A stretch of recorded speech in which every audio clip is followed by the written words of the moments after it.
Muito bem, meus amigos, muita satisfação em revê-los. Mais um ano que começa, com grandes atividades, com grandes projetos aí, para a gente dar continuidade a essa família maravilhosa que a gente criou, né? A pandemia fez esse trabalho aí para a gente de reunir corações, reunir pessoas de tudo que é canto desse mundo, desse Brasil, e coisa que a gente jamais poderia ter feito no modelo presencial, né? Então, nós aprendemos a tirar todas as vantagens possíveis do nosso próprio sofrimento, né? Do sofrimento humano. E iniciamos aí mais uma trajetória de aprendizado, onde cada um aqui funciona como uma célula extremamente importante, com a sua participação, com a sua indagação, com a sua colaboração. E, abrindo hoje, então, o quarto módulo, vamos falar um pouquinho sobre a chegada de Allan Kardec. Esse espírito aí tão conhecido por todos nós. E para a gente começar a falar da chegada do Kardec, do surgimento da proposta que o Kardec abraçou, vamos fazer algumas contextualizações, rever de forma muito objetiva algumas coisas que a gente já conversou em aulas passadas, né? Entender a Europa do século XIX, né? O que era a Europa do século XIX? A Europa do século XIX, ela foi o modelo das suas revoluções. Então, as revoluções que foram acontecendo na Europa foram desenhando aquilo que o Kardec encontrou no século XIX. Então, tudo isso a gente abordou em aulas passadas. Então, para a gente poder entender um pouco disso, vamos rever aí 4 eventos importantes que acabaram facilitando, vamos dizer, eu não diria facilitando, mas que acabou formando um modelo de sociedade que recebeu ali o espírito Allan Kardec. Renascimento cultural do século XIV na Itália, o iluminismo do século XVII, Revolução Francesa de 1789 e o positivismo que começa a se desenvolver em meados do século XVIII, né? Todos eles vistos, todas essas propostas foram abordadas aí anteriormente. O Renascimento cultural, ele faz esse processo de realocar o homem daquela posição secundária do dia a dia, né? De ser uma espécie de figurante no mundo, e o Renascimento ele faz o papel de trazer o homem ao protagonismo, né? Ou seja, ele é o autor da sua própria vida, do seu próprio destino, e coloca as rédeas na mão desse homem, né? Então, os seres humanos, a partir daquele momento do desenvolvimento do renascimento cultural ali na Europa, podiam encontrar ali um protagonismo das suas vidas, que antes era colocado nas mãos daqueles que afirmavam peremptoriamente que eram os representantes de Deus na Terra, né? O iluminismo, logo na sequência ali, a era da racionalidade, enfatiza mudanças no cenário político, no cenário econômico, e vai dando importância, né, restabelecendo ali, ressaltando a importância da razão como condutora do homem e não mais a questão da religião, tá? A Revolução Francesa, que utilizou das premissas iluministas de liberdade, igualdade, fraternidade, enfatiza a importância das liberdades individuais, né, e vai inaugurar ali uma nova era para a sociedade moderna e principalmente para as questões democráticas, tá? Então, esse é o retrato de um ambiente que recebeu Allan Kardec, ok? Mas antes da gente chegar propriamente ainda em Kardec, vamos falar mais um pouquinho sobre a questão da instituição que tinha, que concentrava ali o maior poder, né, o protagonismo na Europa, que é a Igreja Católica, que exerceu esse poder sobre a sociedade. Então você tem ali um feudalismo já partindo para o seu final ali, né? Feudalismo que vai entre o século V e o século XV, e a partir do século X é a hora que ele se desenvolve muito mais. Você tem a igreja ocupando o seu espaço, principalmente nos feudos, né? Nas terras, nas fazendas daquelas pessoas que tomavam conta da sociedade, né? Que ocupavam ali o espaço de de direção na Europa, e ali nós vamos ter a queda do Império Romano, que se dá ali a partir do século III depois de Cristo, e se não fosse esse componente religioso católico na Europa, nós não teríamos uma Europa com essa configuração geográfica e política que nós temos hoje.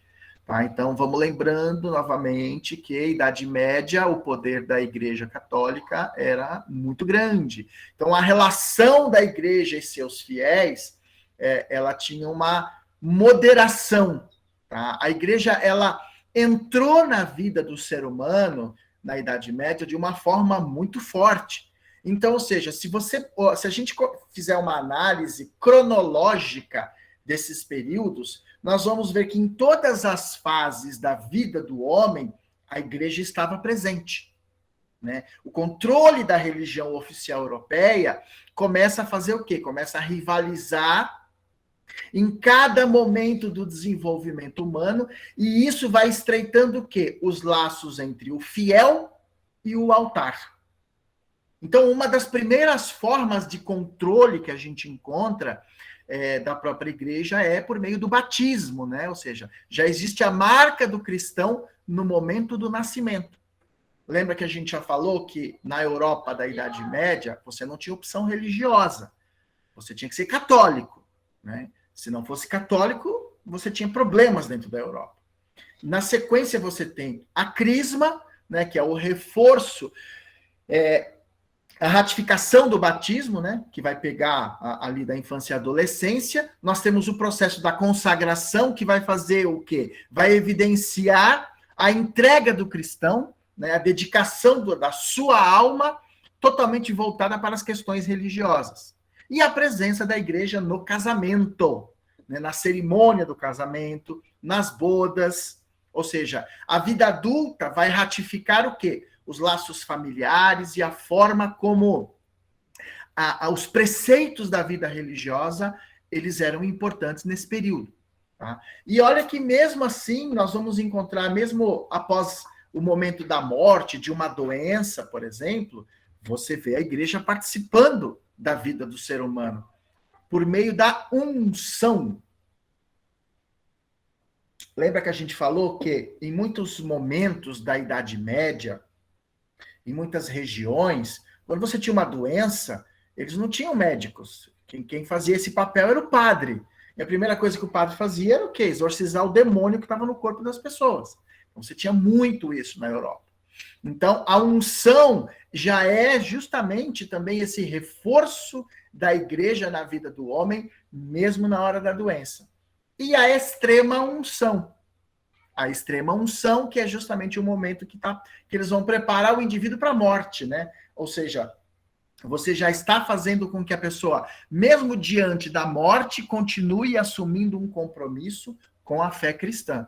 E a partir do momento em que o indivíduo desencarna, que ele morre, você tem missa de sétimo dia e dia de finados, que era, naquela época, uma forma de você ainda continuar ressaltando a importância da influência religiosa na vida daquelas pessoas. Então, isso também encontra em outras modalidades, por exemplo, nas relações sociais que vão se estabelecendo por meio da cultura e da política. Você vai vendo o tempo passando, mas controlado por um calendário cristão que vai associar os dias do ano aos santos da Igreja Católica. E isso a gente vai ver na cerimônia religiosa, que ia marcando o quê? Ia marcando aqueles eventos que eram importantes. E como personagem central, a figura imponente, majestosa do Criador, né, de Deus, que é uma necessidade na vida humana. Tá? O vazio interior no ser humano é justamente a busca do eterno, a busca da vida eterna, de um significado maior, que não seja somente a vida no planeta, e muitas vezes uma vida muito miserável, né? Se você olhar a vida na Idade Média, ou você era rico ou você era pobre, e ser pobre na Idade Média era uma situação muito delicada para muitas pessoas. Então, essa busca por algo superior sempre foi muito forte dentro do ser humano. E a igreja, ela ocupou esse espaço. Ela soube ocupar esse espaço na vida das pessoas. Ok? Bom, dito isso, então, vamos partir para alguns conceitos que são importantes para a gente poder entender a chegada do Kardec.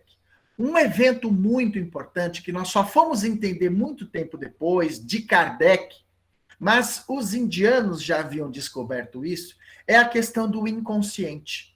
Tá? Aquilo que os indianos já haviam descoberto há milênios, né? E no Ocidente você só começa a entender isso melhor em termos técnicos por meio do Freud. Tá? Foi Sigmund Freud que traz para a academia, né, para a ciência da época, a questão do inconsciente. Porém, os indianos já haviam feito esse trabalho há muito tempo, né? Há mais de 2.000 anos antes de Cristo, os indianos já tinham esse entendimento. Ou seja, o psiquismo humano, né, como um emaranhado de experiências que estão muito além dessa própria experiência do Homo sapiens, né? Da chegada do Homo sapiens. Essa informação, ela já havia sido desvendada por essas escolas que foram se desenvolvendo no Oriente. No Brasil, por exemplo, você tem duas figuras que foram importantes, que trouxeram isso de uma forma muito didática para nós, que foi o Pietro Baldi e o comandante Edgar Armon. Né? No Brasil, eles se destacam porque eles eram livres pensadores, né? E eles conseguiram subtrair dos conhecimentos esotéricos a origem e o caminho que foi percorrido por aquilo que nós aprendemos a chamar de mônada, né? A chama divina, o pensamento do Criador manifestado. Então, essa descida vibratória, ou, como alguns entendem, involução espiritual, não no sentido da regressão do espírito, porque o espírito ainda não existe.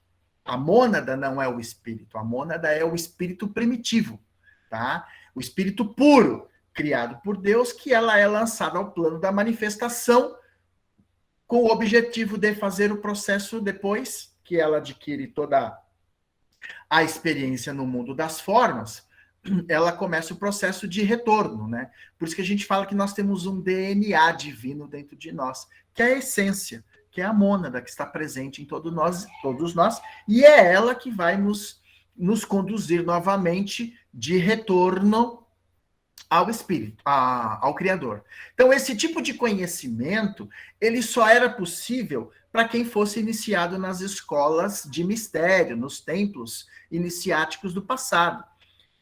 A igreja, na Idade Média, ainda que você tivesse padres e algumas autoridades eclesiásticas que conheciam esses ensinamentos, isso jamais poderia ser propagado. Isso só foi propagado na Índia e depois no Ocidente, com a chegada das escolas esotéricas no Ocidente. O Kardec começa a fazer um trabalho de estudo sobre isso, mas ele também não teve tempo de ampliar esse conhecimento, mesmo porque o Kardec ele tinha uma proposta um pouco diferenciada no sentido de trazer espiritualidade para a humanidade, né? Então, eu insisto, eu tenho dito isso eu disse isso já em outras lives nossas, em outras aulas, eu insisto nesse livro aqui, tá, gente? Vocês se lembram dele? Catálogo Racional, tá? Como se montar uma biblioteca espírita. É um livrinho bem fininho, tá? Ele tem pouco mais de 100 páginas. Aqui você entende o que o Kardec fez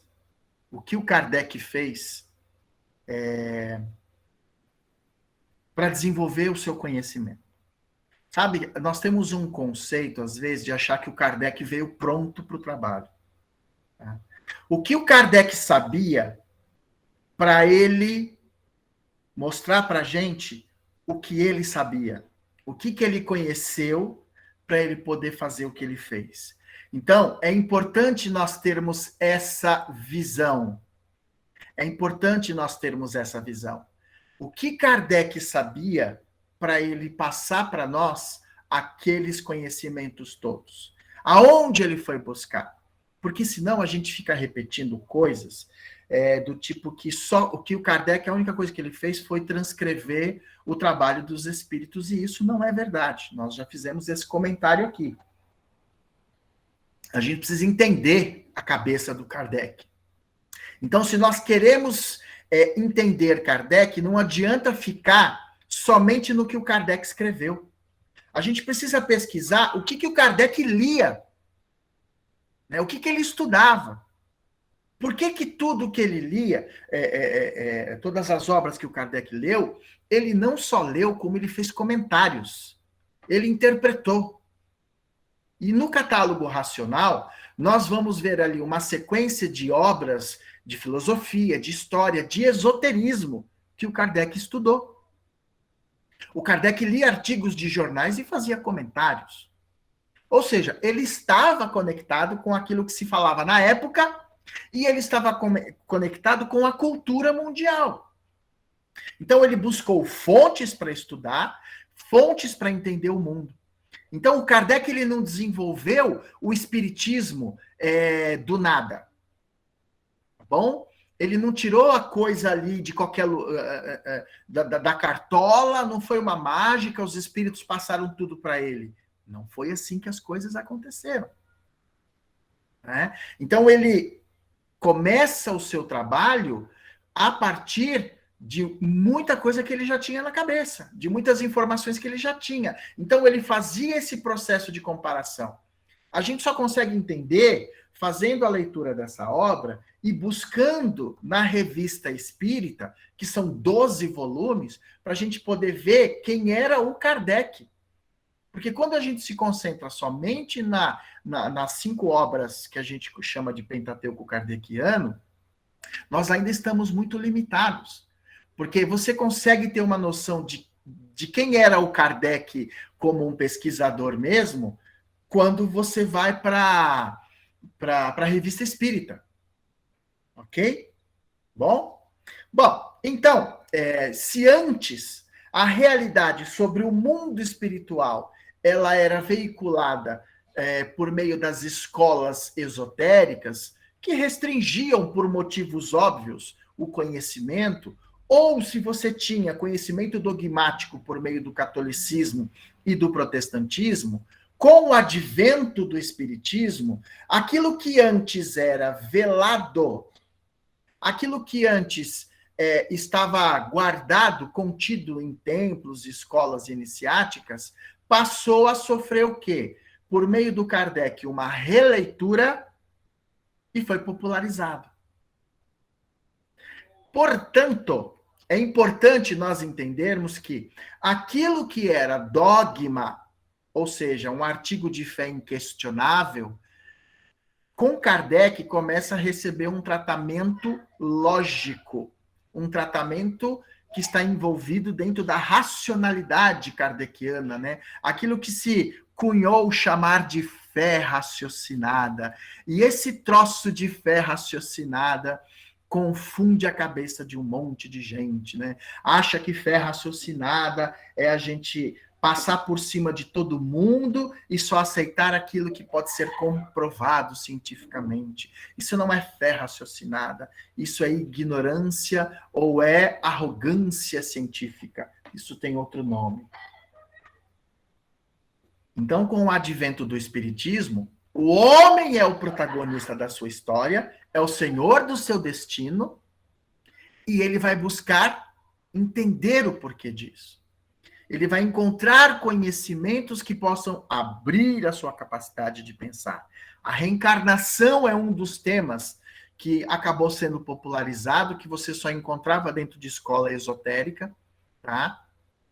E vamos entender uma coisa, o espiritismo, por meio ali do lançamento do Livro dos Espíritos, né, nós estamos falando de 1857, você tem um período na França, um período político na França, aonde a igreja ainda tinha muita influência, apesar de já ter diminuído bastante em função do desenvolvimento das universidades, do livre pensamento, mas você tinha ainda uma Europa muito respaldada ainda pelo catolicismo. Mas o Kardec, ele era um espírito que trazia uma força interior muito grande, e é óbvio que estava protegido por hierarquias siderais, né? Ele não fez o que fez por ser um espírito aventureiro, né? Primeiramente, ele foi um espírito que ele amadureceu até chegar nos fenômenos espirituais. Então, atuou na educação como professor, né? Ele nasceu em 1804. E aí eu queria fazer um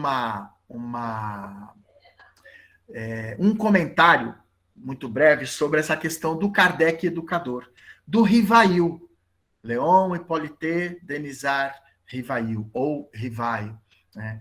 De fato, ele foi um professor brilhante, tá? Mas eu creio que o movimento espírita ele exagera um pouquinho na dose quando ele coloca o Kardec como um super-homem da educação na França, tá, gente? Olha, o Rivail se tornou maior quando assumiu a personalidade de Allan Kardec. Quando ele começa a trazer o espiritismo. Quando ele começa a desenvolver esses conhecimentos que foram frutos dos seus estudos e da sua missão. Ou seja, surge ali um mestre espiritual, né, um grande comunicador de uma proposta de educação na vertical e não na horizontal. Então, o que acontece? Você tem, obviamente, essa questão do Kardec, do Rivail como um professor, mas ele não tem todo esse destaque, não é porque ele não era capaz, não é isso que eu estou falando. É porque na França existiam muitos professores bons. Kardec não era o melhor de todos. Kardec era também um excelente professor. Só que, pelo fato de ser um espírito que estava programado para ir além, então o que acontece? A partir do momento em que ele desenvolve, né, a doutrina espírita, ali o seu espírito, tal qual ele realmente era, um espírito superior, ele começa a entrar em ação, tá? Mas a gente precisa tomar muito cuidado com algumas... É que falar isso dentro do movimento espírita, você mexe com suscetibilidades, tá? O espírita é complicado. Então, a gente às vezes lê algumas obras falando que o Kardec, como educador, foi isso, foi aquilo. Gente, vamos com calma. Ele foi um excelente educador, foi um excelente professor, foi um humanista, foi um cara extraordinário. Mas na área da educação, existiram outros trabalhos de muito maior peso do que o Kardec nesse período, tá? Rivail, né, como o professor Rivail, tá bom? Não estou diminuindo a figura do homem, eu só estou dizendo o seguinte, que o Kardec, o Rivail como esse espírito que estava pronto para uma missão transcendental, ele surge a partir do momento em que ele começa o processo de pesquisa, ou seja, dos fenômenos espirituais, ele se utiliza de ferramentas técnico-científicas da sua época, ele procurou não fugir do sistema racional, só que ele não inibiu a sua capacidade intuitiva para atingir, aí sim, de forma brilhante, uma parcela da população que já estava preparada para receber esses conhecimentos espirituais. Tá? O que fica claro para nós em toda a sua obra é que ele fazia parte de uma equipe espiritual, né, de espíritos coordenadores de um projeto de espiritualização planetário, né, sob orientação do Espírito Verdade. Então, Kardec não foi somente um mensageiro dos espíritos. Tá? Mensageiro só leva a mensagem. O trabalho do mensageiro é só entregar a mensagem. O trabalho do Kardec foi muito além de entregar, de ser um simples garoto de recados. Tá? O trabalho do Kardec não foi só isso.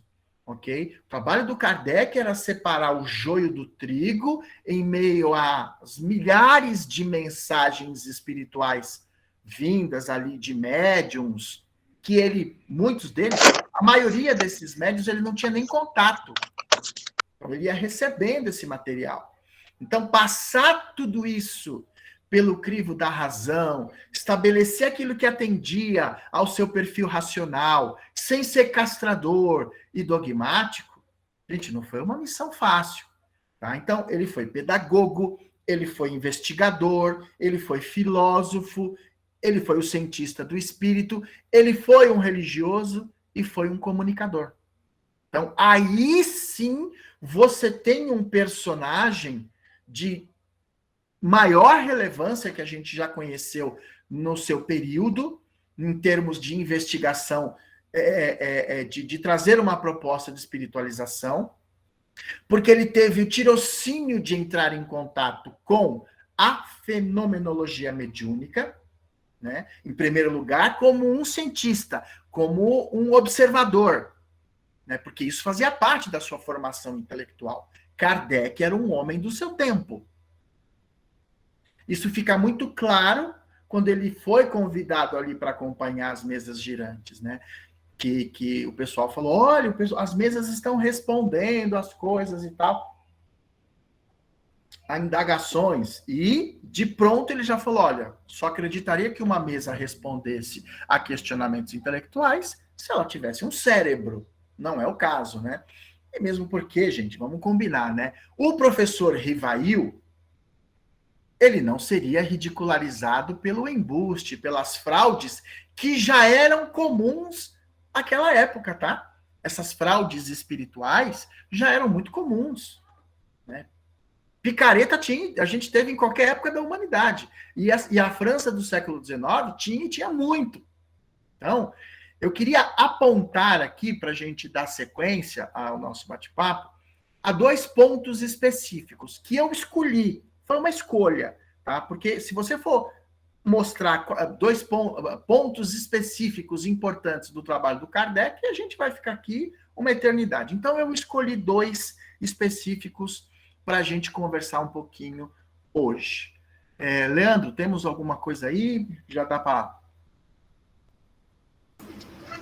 Júnior, deixa eu pescar aqui, acabei não... teve a Sônia, achei interessante, ela colocou aqui a pergunta, a mônada não é a infância do espírito?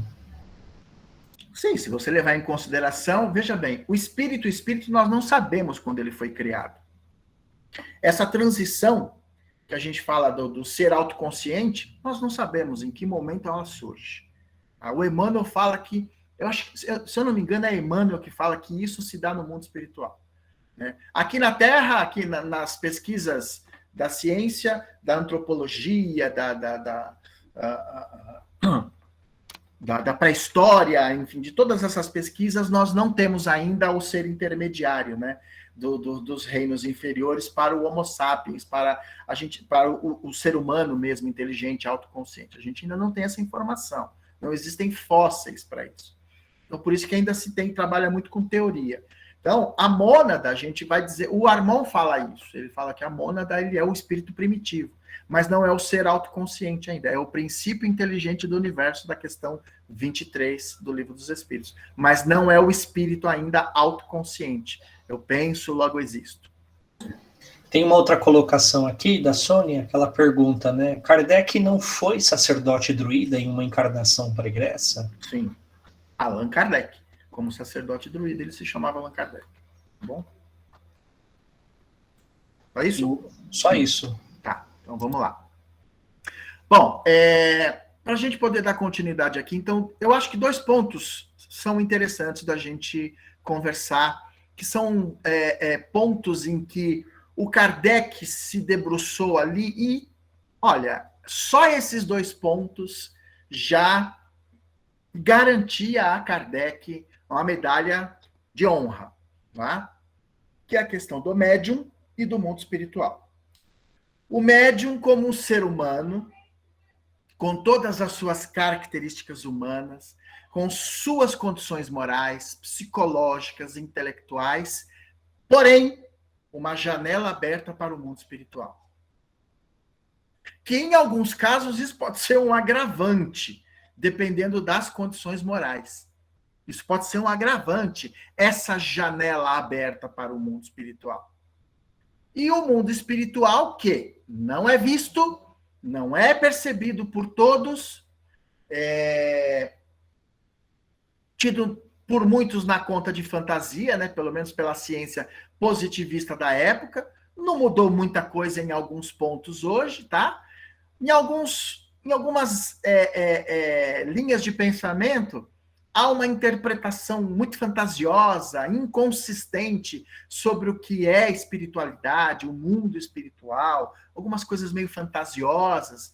Então, o que acontece? O Kardec, as religiões que não têm a experiência mediúnica, elas vão trabalhar com essa noção de mundo espiritual apenas dentro de especulações. Então, o Kardec estava aí com duas situações. Essa relação médium e mundo espiritual, desde a época de Kardec, ou vamos dizer sempre, né? Ela foi recheada de fraude, mistificação, obsessão, fascinação. E aí entra o Kardec para separar, né, o bom grão dessa colheita aí, porque tinha um monte que estava se misturando, muitos grãos ruins estavam se misturando. Então, vários médiums deram colaborações assim extraordinárias. Só que muitos deles também sucumbiram diante das provações e dos testemunhos dolorosos que eles tiveram.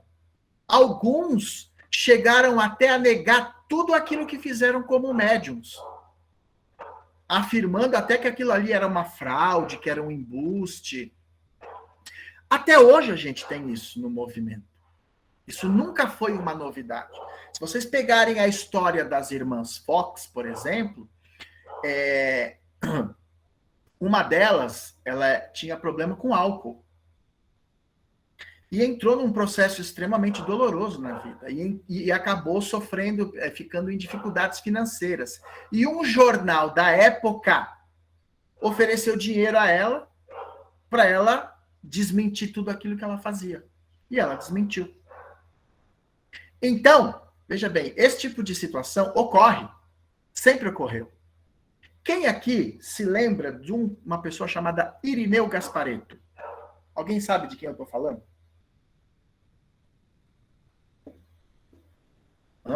Fala, Vladimir.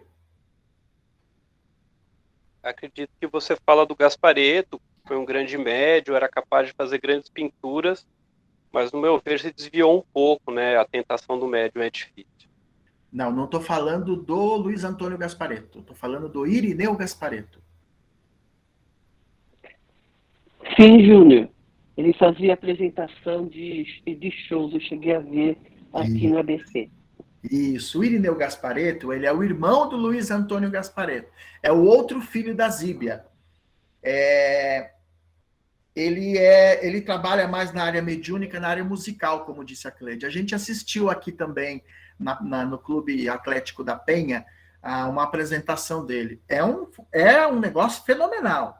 Eu não sei como é que está hoje. Mas o Irineu Gasparetto, num determinado momento da vida dele, ele acabou entrando numa fase difícil e ele foi para a Igreja Renascer. E lá eu cheguei a assistir a entrevista, tudo. Ele desmentiu tudo aquilo que ele fazia, que aquilo era... Enfim, só que isso acabou, essa fase acabou e ele volta, né? Hoje, se você entrar na internet e pesquisa o Irineu Gasparetto, ele está novamente com um trabalho espiritual importante dentro daquela linha que eles atuam, ajudando as pessoas aí por meio da terapia da música, etc. e tal. Então, é muito comum essa coisa do médium ser testado e não suportar os reveses e acabar sucumbindo. Ok? Então, quantos médiuns a gente conhece que acabaram sucumbindo diante dos desafios da própria vida? E o Kardec, ele teve vários médiuns que participaram da codificação e depois saíram falando besteira sobre o processo do espiritismo. Você tem um médium, eu não sei se eu vou ser fiel ao nome, se eu não me engano, é Dr. Ross, que era um médium da sociedade, inclusive era do Centro Espírita, da Sociedade de Estudos Espíritas de Paris, fundada por Kardec. E ele acabou se magoando muito, porque e era um médium de grandes possibilidades. Ele trouxe uma mensagem do Espírito Verdade, e quando o Kardec viu a mensagem, ele olhou e falou, não, tem alguma coisa aqui que não está certo, não está batendo, não faz sentido. E o médium ficou magoado e saiu da sociedade, acabou publicando livros, mas se você olhar, por exemplo, Eu tive contato um tempo com essa obra desse médium e as mensagens realmente não fazem sentido. Então, você vê, o Kardec teve que fazer essa separação do joio e do trigo, né? A Rosa fez uma pergunta aqui sobre o Valdo Vieira. E, o Valdo Vieira tomou um outro rumo, ele fez uma escolha na vida dele, né? Ele acabou abrindo um outro espaço, mas foi um médium de grandes possibilidades, o Valdo Vieira. Aliás, foi o único que você pode colocar ali para trabalhar com o Chico e que fazia parceria nas obras, né? Se bem que trabalhou acho que uma ou duas só, né? Mas aí acabou tomando um outro rumo, achou que deveria ir para uma proposta de trabalho diferente. E muito dessa mudança do Valdo Vieira, tá, gente? É em função de algumas picaretagens que ele descobriu dentro do movimento espírita, tá? Ele ficou muito decepcionado também com o movimento espírita e não compactuou com o que estava acontecendo. E aí ele acabou saindo e formou uma proposta de trabalho diferente e desencarnou já, né? Ele já desencarnou, ok? Isso, exatamente, Leandro. É o que dizem, né? Bom, então, isso mostra, né, essa fragilidade do ser humano. Por que eu estou colocando isso? Porque o Kardec estava diante do ser humano. E do ser humano dotado de mediunidade. O que eu falo, em alguns casos, acaba se tornando um agravante, né? Por isso que aquela orientação do comandante Armon em matéria de evangelização, somos todos analfabetos, ela cabe em qualquer circunstância, né? Então, o Kardec, ele fundou a Conscienciologia, que trabalha só com desdobramento, né? É isso mesmo, Sandro. O Kardec, ele estava inserido aí numa sociedade que acabou vivendo a era da industrialização, né? Você tinha a Revolução Industrial na Europa e logo em seguida você tem a Revolução da Filosofia Positivista.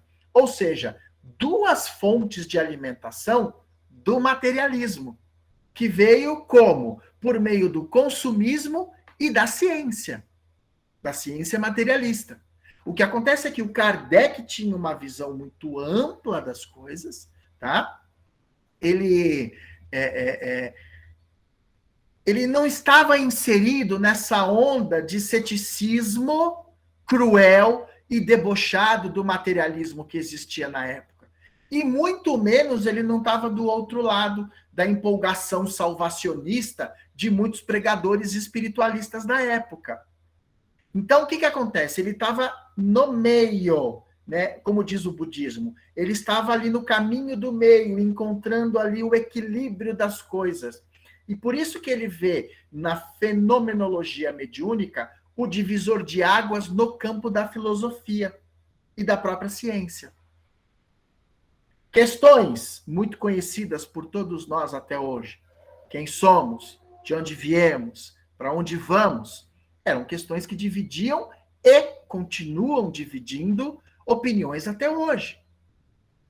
Então, você pega a visão católica ou protestante, muitas respostas, elas trazem até uma certa infantilidade, trazem uma fragilidade, porque não se sustentam, e outras são dogmáticas, né? Do tipo, olha, é isso, ponto final, e acabou. Né? E isso acaba alimentando o quê? Pensamentos que se contrapõem a essa teologia. E esse pensamento, esse tipo de teologia, era o que dominava ainda naquela época. Então, isso ia fortalecer o quê? A ala materialista positivista, que crescia e organizava o pensamento intelectual da época e rechaçando tudo aquilo que fosse espiritual, religioso. E vamos nos lembrar de um detalhe, de uma situação muito importante. O Kardec não entra na proposta da construção do espiritismo com a ideia de formar uma nova religião. Kardec estava em busca da verdade. Ele queria entender a realidade espiritual. Ele não estava em busca de religião. O conceito de religião, ele foi se desenvolvendo aos poucos. Não religião no sentido institucional como nós entendemos, ok? Então, quando você tem ali uma ciência que tinha a pretensão, e muitas vezes ainda tem, de condicionar todos os problemas da vida dentro de um laboratório, você alimenta de um lado, uma arrogância e de outro, uma descrença. E a descrença é uma coisa que hoje está crescendo bastante. E aí o Kardec desenvolve uma proposta de espiritualização que aborda as 3 maiores vertentes do conhecimento humano, como a gente já falou. Ciência, filosofia e religião. Tá? Então, a resistência material, a resistência da sociedade acadêmica era e continua sendo grande em relação a esses assuntos. Então, aderir às ideias espíritas exigia o quê? Reestruturação de filosofia, reestruturação de ciência e reestruturação da religião dominante da época. Então, você tem catolicismo e protestantismo que, naquele momento, estavam na berlinda, juntamente com o quê? Com filosofia e ciência. Gente, o Kardec, ele coloca esse pessoal na parede, contra a parede. Por isso que muitos preferiram negar sem conhecer, condenar sem participar e atacar de forma covarde, muitas vezes mentindo sobre os fenômenos que eles nem sequer conheciam, nem sequer haviam experimentado. Obviamente, sem falar naqueles que abjuraram aquilo que eles mesmos presenciaram. Por medo de perseguição, por problemas financeiros, como a gente acabou de falar. Então, hoje, essas pessoas, elas seriam vítimas da covarde política do cancelamento pelas redes sociais. Assassinar a reputação, gente, sempre foi a arma dos covardes. A questão é que quanto mais eles batiam no espiritismo, mais o espiritismo crescia.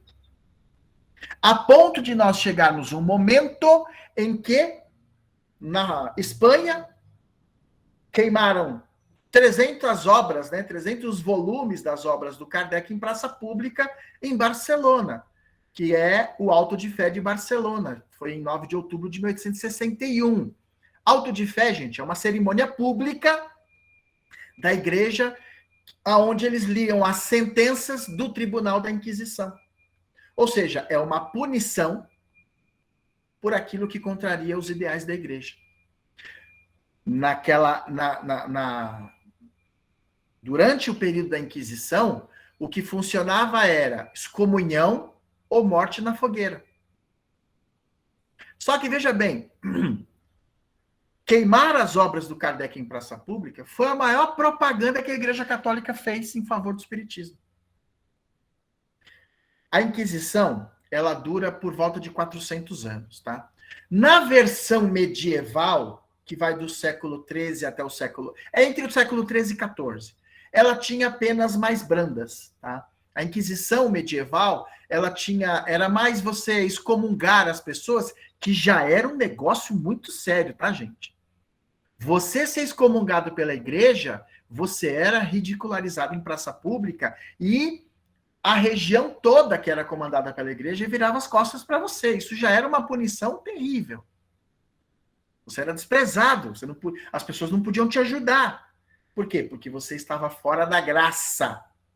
Você caía em desgraça. Você estava fora da graça de Deus, segundo a concepção da Igreja Católica. Alguns ganhavam ali os castigos físicos, né? Mas isso não era uma coisa muito comum na Idade Média. Porém, a Inquisição, na sua versão no período da Idade Moderna, a partir do século XV, essa foi extremamente cruel e a Espanha foi o polo de crueldade, né? Porém, a abolição oficialmente...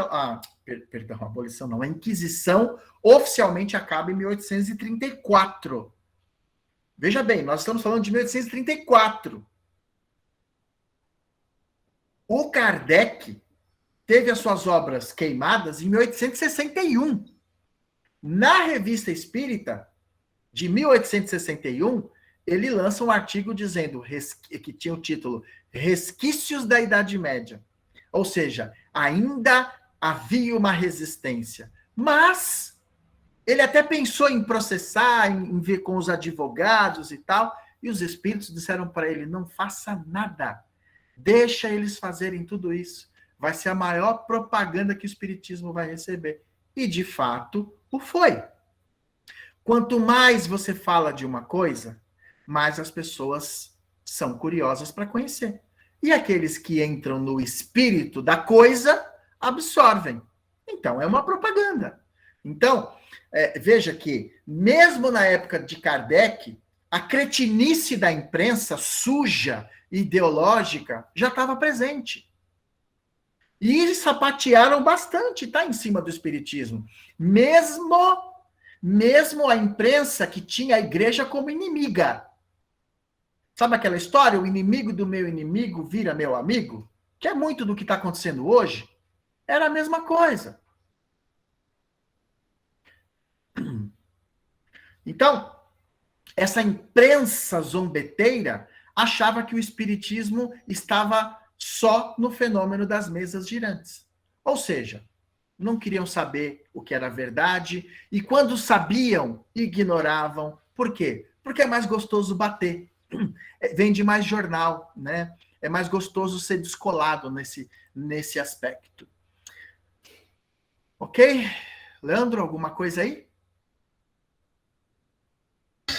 Tem um comentário aqui da companheira, da Jacira, ela colocou assim: tem uma percepção das comunicações do mundo espiritual, antes e depois de Kardec. Quando durante Kardec, no caso, ele se comunicava através de meio primitivo, das mesas girantes, sabemos que no Egito e na Índia haviam materializações, inclusive Hilarião, né, de Monte Nebo, na obra de Harpas Eternas, relata sessões mediúnicas nas comunidades essênias. O que nos leva a perguntar aonde ficaram esses saberes? Por quê? Ou como caíram no esquecimento? Uhum. O que acontece aí é o seguinte, as comunicações mediúnicas, elas existiram sempre. Há várias propostas espirituais.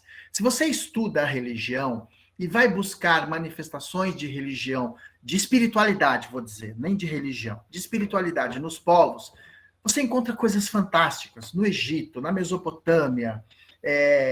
Você vai encontrar coisas maravilhosas, manifestações espirituais. Você vai encontrar materializações de espíritos, ou seja, a mediunidade ela existe em todos os períodos. Por que a coisa não pegou antes? Justamente por causa da falta de uma unidade histórica. Essa unidade histórica, ela só encontrou apoio na Europa da idade, a partir da Idade Moderna, aonde se concentra todo o conhecimento que nós temos, que nós sabemos, tá? Onde você tem ali uma história sendo contada e não mais fragmentada. Então, o que acontece? O Egito, ele deixa de existir nas areias do tempo. O que resta do Egito antigo hoje, dos faraós? Nada. A não ser areia. Não sobreviveu. Ficou aquilo que a gente conhece de informação que foi passada na Grécia, e da Grécia veio para a Europa. Da Grécia acabou vindo contaminando a Europa, que tem uma unidade histórica diferente da que tinham os outros povos. Então, o que acontece? Por isso que esses trabalhos eles iam acontecendo, eles alimentavam pequenas comunidades e morriam. Por quê? Porque não havia uma unidade de presença, não havia um motivo e nem condições de você fazer aquilo crescer. Na Europa, o Kardec encontrou todas as ferramentas para que o fenômeno pudesse proliferar. Ou seja, foi um momento apropriado, com a visão, o respaldo de experiências científicas, né, de observação, de experimentação mesmo, porque ele criou, você vai ver ali as materializações, e ainda assim a Europa virou as costas para o trabalho do Kardec. E aí o espiritismo vem para o Brasil. Então, o que faltava nesses povos da antiguidade era unidade de concentração histórica. São povos que cresceram isolados, eles foram se perdendo no tempo. Na Europa, não. Você tem uma concentração histórica muito forte, muito relevante e que formatou, inclusive, a ideia de mundo. Então, até nisso, ainda que tenham ideias equivocadas, tá, gente? Ainda que tenham ideias equivocadas. Por exemplo, a visão que os europeus têm dos povos africanos, a visão que os europeus têm dos povos asiáticos, tem muita visão equivocada. Mas veja bem, a concentração dessa unidade do pensamento, da filosofia e da ciência, ela está toda na Europa. Por isso que o Espiritismo, como ideia, como propagação da mediunidade, alcançou a notoriedade que precisava. Tá bom? Mais alguma coisa, Leandro? O restante é comentários aqui, não é uma questão de dúvida. Então tá, vamos lá. Bom, os espíritos, aí a gente entra justamente nessa questão que a gente já estava falando, eles encontraram o momento apropriado para que se formasse, vamos dizer assim, um grande exército no mundo espiritual, e ali eles estavam autorizados a propagar uma realidade perdida nas crenças dos povos orientais, na própria crença da antiguidade clássica grega. Você vê, as mesas girantes estavam agitando a sociedade europeia. Os espíritos estavam usando essas mesas, mas não o fizeram por muito tempo. Porque apesar dela haver despertado o interesse do Kardec, elas alimentavam também as frivolidades do cidadão europeu. Né? O que estava na pauta do século XIX no campo da espiritualidade? Não era apenas estalidos nos pisos, pancadas na parede e mesas se movimentando. O que estava na pauta espiritual da Europa, do século XIX, era o abrir os olhos e a mente, né, dos homens para uma realidade. A realidade de que a vida continua no além e que esse além interfere no aquém. Então, os espíritos queriam abrir o debate para reflexões. Reflexões do comportamento humano. Reflexões do comportamento humano encarnado que gera consequências no mundo espiritual. Então, os espíritos queriam demonstrar o quê? Uma realidade que está sobrevivendo à experiência física. Que a oportunidade de retornar a esse mundo físico num futuro é um fato. E uma das provas da misericórdia divina em resposta a tantas injustiças que existem no mundo. Queriam também os espíritos falar sobre a lei de causa e efeito, ou seja, os nossos atos hoje geram consequências no futuro, numa próxima comunicação. Numa próxima comunicação, não. Numa próxima reencarnação.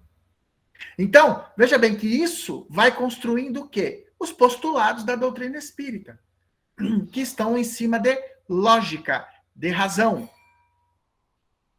Vamos relembrar aquele esqueminha que a gente coloca nas primeiras aulas aqui, colocou?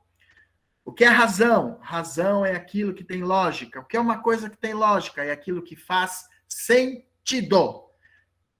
Sendo comprovado ou não. Mas precisa fazer sentido.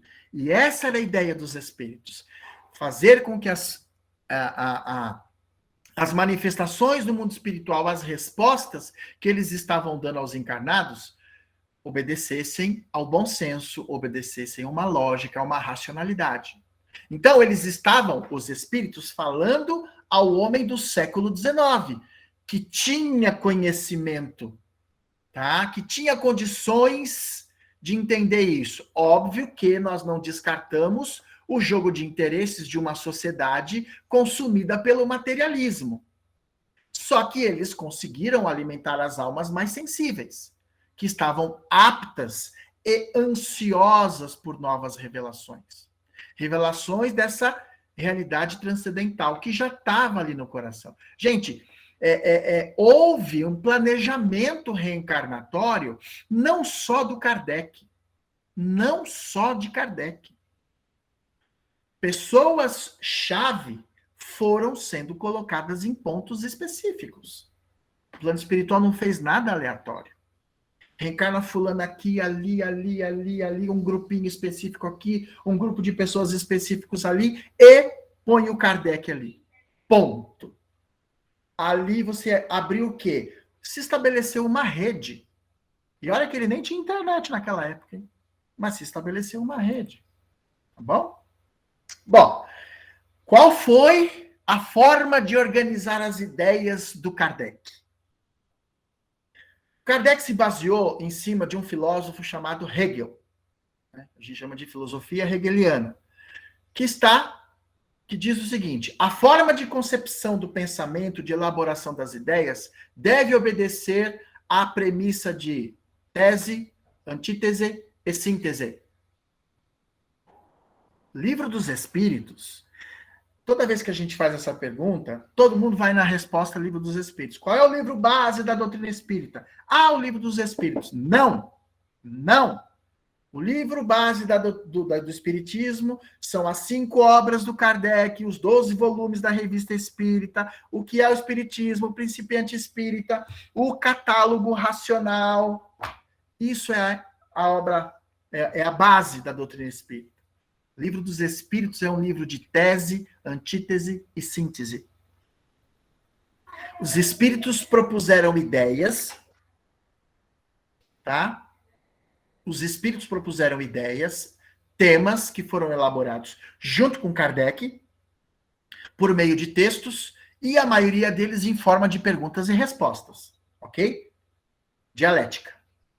Kardec teve todo o cuidado de organizar, de reforçar determinados conceitos que vinham sendo questionados, tá? E aí os temas deveriam o quê? Atrair o público que já estava buscando essas questões.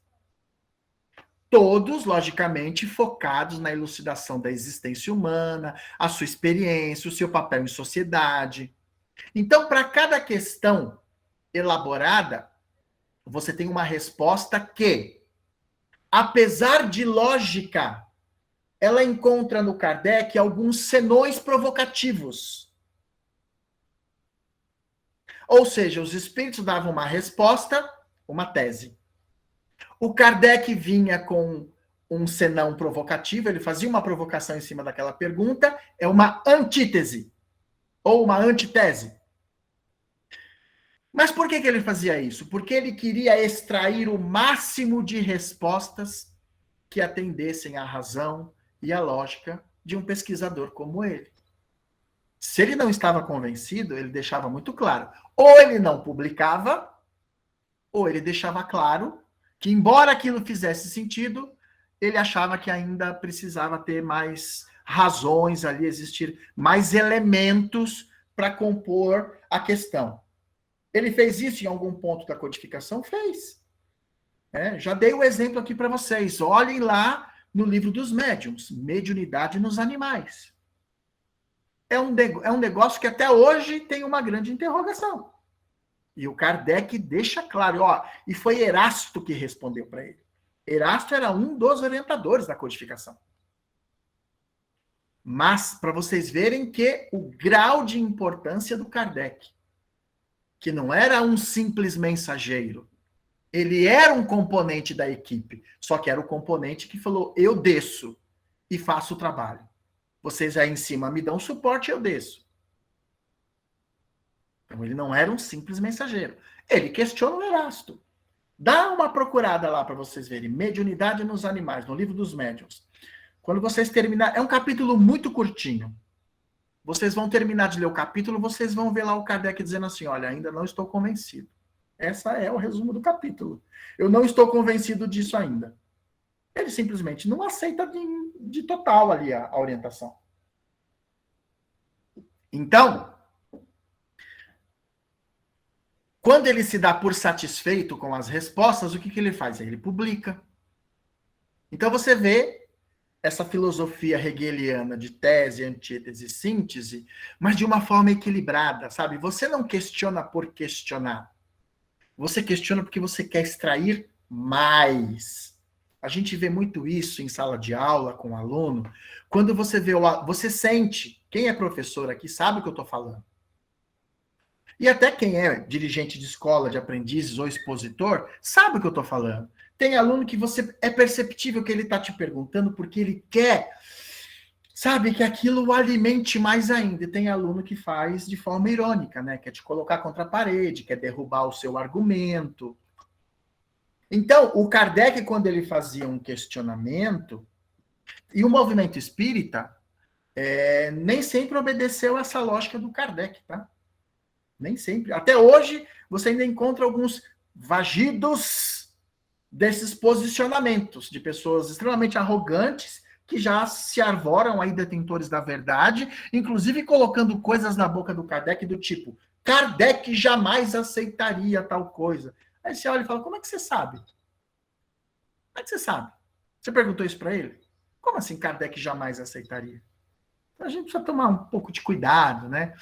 Então, a síntese que o Kardec construiu, ele, na verdade, traz para a gente o quê? Esse arcabouço doutrinário que está em cima de uma base estrutural, de um pensamento extremamente inteligente. Para todo efeito inteligente, há uma causa inteligente.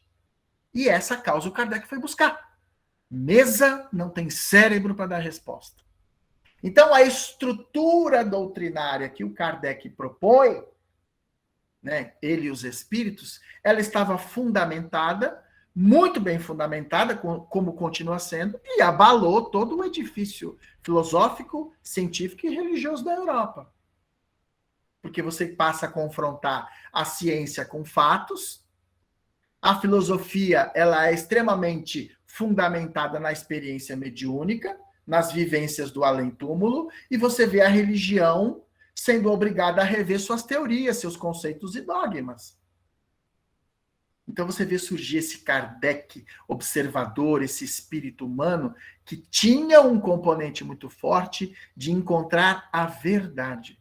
Ou seja, de um pesquisador da fenomenologia mediúnica surge um missionário de uma causa maior, que é a causa humana. Então, Kardec ele realiza um trabalho para o mundo. E o Espírito Verdade lhe disse que a tarefa dos reformadores era perigosa e cheia de armadilhas. Alguém tem dúvida disso? Que essa tarefa era perigosa e cheia de armadilhas? O Espírito Verdade também disse a Kardec o seguinte, que você não vai só publicar alguns livros e depois vai ficar tranquilão lá na sua casa, vai viajar, nada disso, filho. Sua missão não vai acabar aí. Você está começando um projeto. Então, deveria o professor Rivail Kardec se expor, arriscar sua reputação e atrair os invejosos. Não só atrair os invejosos, mas o ódio dos inimigos da causa, que se levantariam como se levantaram contra ele. O Espírito Verdade disse, olha, eles vão mentir, eles vão te difamar, eles vão tentar reduzir você a cinzas, vão tentar varrer você da vida pública. E eles fizeram isso. Eles vão tentar a todo custo deturpar tudo aquilo que você falar, tudo aquilo que você publicar. Eles não vão ter piedade de você. E naquela época haviam pessoas maldosas ao ponto de publicar trechos de uma obra do Kardec e adulterar o texto para comprometê-lo. No Brasil, nós tivemos uma pessoa que fez isso com os livros do Kardec.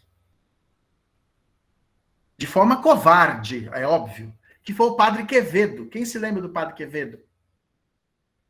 Isso não existe! Ele era uma figura... quem não se lembra? Ele era uma figura cômica, né? Ele não tinha autoridade nenhuma dentro da igreja, tá? Ele era um sozinho, uma ilha perdida ali nesse universo católico. Mas ele tinha uma legião de fãs. Ele foi confrontado por espíritas na época que cozinharam ele em termos de questões doutrinárias. E ele tem livros publicados onde ele extrai trechos das obras do Kardec, ele adultera o texto do Kardec. Então, o Espírito Verdade adquiriu, o Espírito Verdade, ele avisou o Kardec e disse o seguinte: para essa missão, não adianta o cara ser inteligente. Inteligência não era o suficiente, porque pessoas inteligentes já haviam tentado fazer alguma coisa e sucumbiram. Ana Rosa falando aqui, o Padre Quevedo era o maior divulgador do espiritismo na sua época. Então, exatamente. Garoto propaganda. Funcionou às avessas, né? O tiro dele.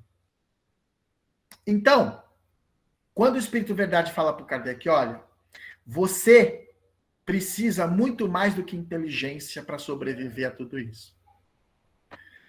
Você vai precisar de humildade, modéstia, desprendimento, que são qualidades que agradam a Deus. Olha só que interessante.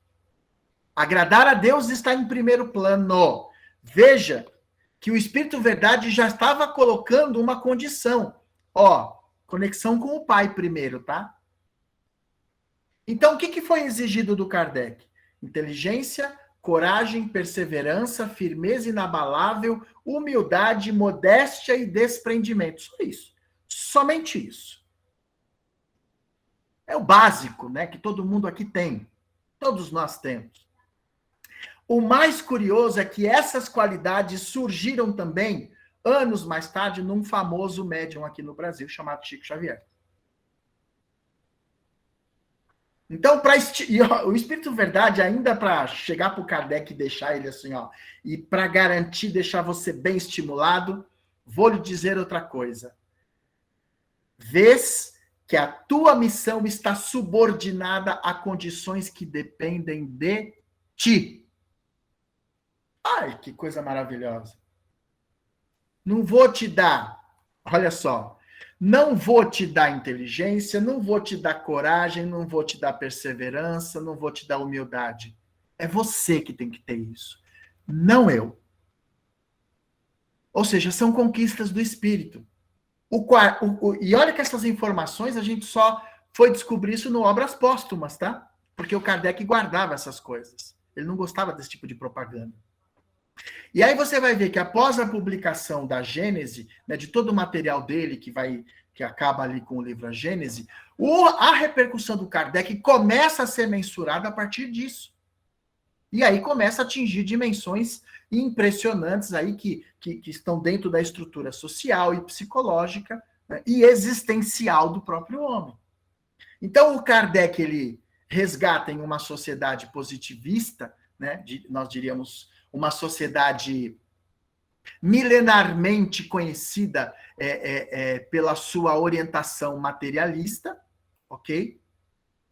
Ele começa a resgatar conceitos que são importantíssimos para o desenvolvimento do ser humano, tá? Ele resgata coisas que estavam perdidas nas areias do tempo, como eu acabei de falar. Então, pitonisa, oráculo, feiticeiro, profetas e santos, todos foram veículos de comunicação.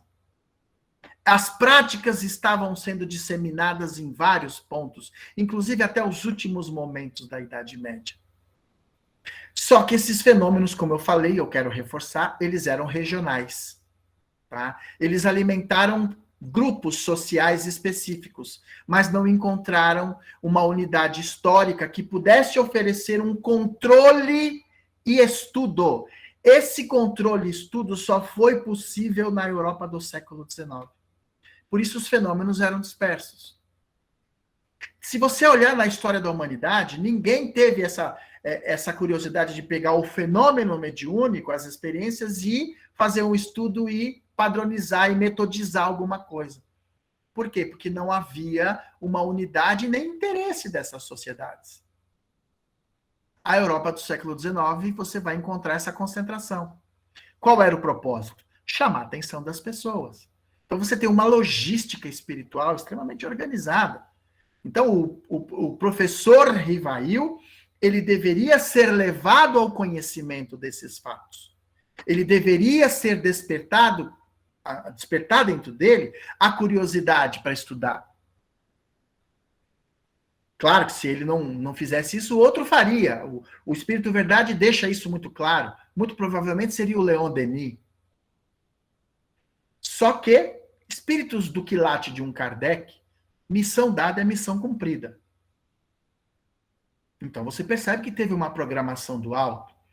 Você percebe que houve um momento cultural, um momento científico propício para que houvesse uma concentração e uma regularidade dos fenômenos mediúnicos. E aí o Kardec consegue, né, através da sua visão, da sua condição de professor, ele estabelece o quê? Leis para estudar os fenômenos mediúnicos e metodologia. Então, Hydesville com a família Fox, até as mesas girantes na Europa, a cesta de bico, e aí, por fim, a psicografia, e depois a comunicação pela fala, você vai encontrar aí um caminho que foi percorrido pelo Kardec, tá? E aí a mediunidade, ela encontra esse reforço, ela encontra essa metodização, porém, o terreno fértil só está aonde? O terreno fértil está no Brasil. A mediunidade, sem sombra de dúvida, foi popularizada pelo Chico, né, que foi o maior médium de efeitos intelectuais do planeta. Se a gente pesquisar, são mais de 500 obras publicadas, né? Então, para se chegar até a psicografia, o Kardec ele vai observando, ele vai se orientando, ele tem um olhar, o Leandro tem isso mais preciso, são 530 obras. Mas por que o Kardec conseguiu retirar das mesas girantes uma doutrina? Porque ele não era uma pessoa fútil. O que o pessoal perguntava para as mesas lá nas sociedades parisienses, nos salões? Eu vou ficar rico? Eu vou arrumar um bom emprego? Eu vou casar bem? Eu vou não sei o quê? Coisas que as pessoas fazem até hoje se estiver diante de um médium. Procura médium para saber o quê? Perguntas muito particulares. Não estou dizendo que isso não é importante. Mas o Kardec estava acima de tudo isso. Ele estava num outro patamar de curiosidade. Ele consegue separar o fenômeno mediúnico, que era usado para entreter lá os europeus, né, dentro dos salões, essa visão banalizada. Ele consegue separar isso e perceber que as inteligências do mundo espiritual não estavam aqui para aquelas frivolidades. Agora, por que ele consegue realizar isso? Porque, em primeiro lugar, ele não era uma pessoa frívola. Então, o livro dos médiuns vai colocar lá uma série de oportunidades de conhecimento, de método, tá? E aí nós vamos conhecer a mediunidade como não se conhece em nenhum outro lugar, tá? É a partir disso que você tem uma participação extremamente lúcida. Eu diria, viu, Janice, que o Kardec ele estava além do racional. O Kardec ele era suprarracional. Ele também tinha uma intuição muito boa. Aliás, foi até interessante você colocar isso. Porque quando você fala do Kardec, às vezes as pessoas falam assim, mas se o Kardec não era médium? E a gente ouve muito as pessoas assim, não, o Kardec não era médium porque ele não podia atrapalhar. Ele não era médium do ponto de vista do fenômeno, da produção do fenômeno. Mas a intuição do Kardec era uma coisa impressionante. O espírito Zéfiro esclareceu ele que as ideias que ele recebia do plano espiritual, ele registrava. Só que o que acontecia? Quando ele registrava uma ideia do mundo espiritual, a consciência racional dele entendia que era um pensamento dele. E aí ia passar pelo crivo da razão dele. E isso tinha que ser dessa forma. Por quê? Porque era o estilo do Kardec. Então, o que o Kardec possuía era a chamada mediunidade natural, do homem moralizado, espiritualizado, desprendido dos interesses mundanos do planeta. Se alguém acha que o Kardec era desprendido, dá uma olhadinha na vida dele, pesquisa a vida da Amélie Baudet, a esposa dele. Ela era de família rica, o Kardec não precisava passar pelas dificuldades financeiras que passou. Ele abdicou de tudo isso e foi viver em função do espiritismo. Somente espíritos evoluídos fazem isso. Uma alma superior deixa o seu mundo de luz e vem para um mundo de provas e expiações para ganhar dinheiro? Para encontrar facilidade? Não. Isso aí já foi superado. A sua missão, ela foi além de um pesquisador da fenomenologia mediúnica. Tá? A história das religiões terrenas, a gente vai ver, ela é recheada de episódios e mais episódios. Nós vamos ver os vícios se instalando, o Chico também, muito mais. Aliás, o Chico ao quadrado, né, Jéssica? Então, a gente vai ver a história da religião cheia de sacerdotes viciados, corrompidos, né? Se você, hoje, a gente sabe que existe isso, né? Quantas pessoas com esse poder nas mãos e aí fazendo, enfim. É difícil falar dessas coisas. Mas a tarefa do Kardec era fazer o quê? Era funcionar como um anteparo espiritual das ações das trevas. E ele representou no século XIX o contraponto das ações inferiores quando ele abraçou a tarefa que abraçou. E por isso que não era um espírito qualquer, era um espírito que já trazia experiências reencarnatórias muito elevadas. Ele tinha o staff espiritual, uma mente universalista. Então, para a gente finalizar, nós precisamos aprender a ver Kardec não somente por meio daquilo que ele escreveu. Vamos ver Kardec também dentro do olhar dos espíritos que se comunicavam com ele e o que esses espíritos falavam dele. Qual era o conceito que os espíritos tinham sobre o Kardec? Anota aí. Revista Espírita de 1862. Agosto. Revista Espírita de 1862, agosto. Vocês vão ver uma mensagem do Santo Agostinho. O Espírito Santo Agostinho, ele chama Kardec de chefe. Ele coloca o Kardec numa condição superior. E nós vamos ver outros espíritos fazendo isso, inclusive. Então, outros espíritos vendo o Kardec como um emissário do Espírito Verdade. Os espíritos sabiam quem era o Kardec. E, para finalizar, por que a elaboração da doutrina espírita ficou nas mãos somente de uma única pessoa? Qual o motivo? Kardec não teve ajudantes e nem secretários. Era ele, a esposa dele dentro de casa ajudando, dando o suporte para ele, mas ele não tinha ninguém, vou dividir essa tarefa com você. Por que não teve isso? Já pararam para pensar? Vou jogar uma provocação aí para vocês e depois vocês se viram. Será que as grandes ideias que transformam a humanidade, em sua maioria, elas não surgem apenas por mãos de pessoas e não de grupos?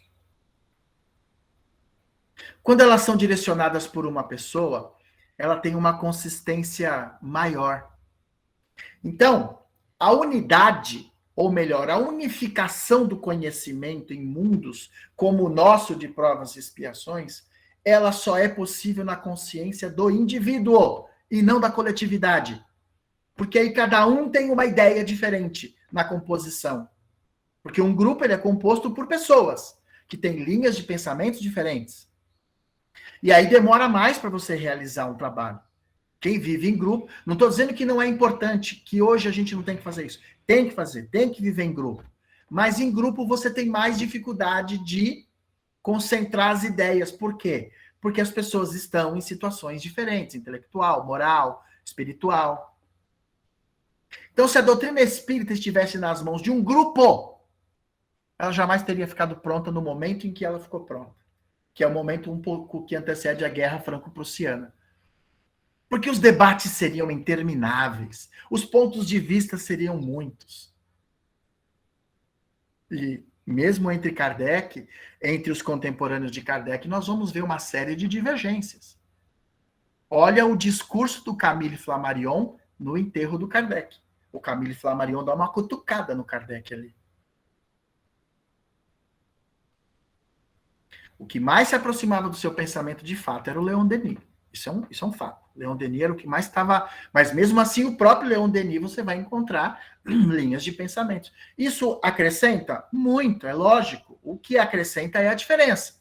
Mas se você quer uma unidade, se você quer uma estrutura única, em tempo hábil, você tem que ter uma pessoa especial, extremamente habilitada, e não ter grupos muito grandes para resolver um único problema. Porque senão fica aqueles debates intermináveis. Ok, meus queridos? É isso. Começamos 7h15, são 8h31.